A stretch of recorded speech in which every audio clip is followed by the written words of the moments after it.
L'innovation avec Anne Le Gall. Bonjour Anne. Bonjour Thomas. Vous nous présentez ce matin un nouveau système qui permet de faire des prises de sang chez soi, tout seul et surtout sans piqûre. Et oui, c'est un dispositif mis au point par une start-up américaine. Il a la taille d'une demi-balle de ping-pong et il prélève le sang non pas dans une veine grâce à une piqûre, mais en surface de la peau, dans les capillaires sanguins.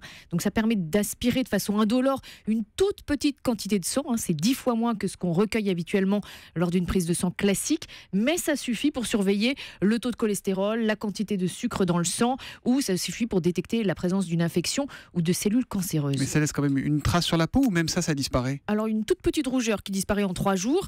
Le système est vraiment conçu pour que les patients puissent se débrouiller tout seuls pour faire leur prise de sang de contrôle. Ça vise des personnes qui n'auraient pas accès à des laboratoires d'analyse, qui vivent donc par exemple dans des zones reculées. Évidemment, bon c'est bien, mais une fois que le sang est prélevé, on fait quoi avec notre petit échantillon sanguin, Anne? Alors le projet, c'est de pouvoir l'envoyer par la poste.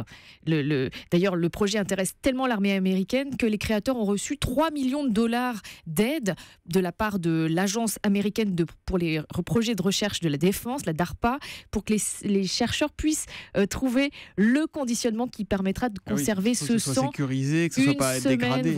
Une semaine à température ambiante, donc pour pouvoir effectivement la poster et l'envoyer par correspondance. Et c'est pour quand alors cette prise de sang sans piqûre? Les créateurs espèrent le feu vert de la Food and Drug Administration, donc les autorités sanitaires américaines, pour 2016, commercialisation en 2016.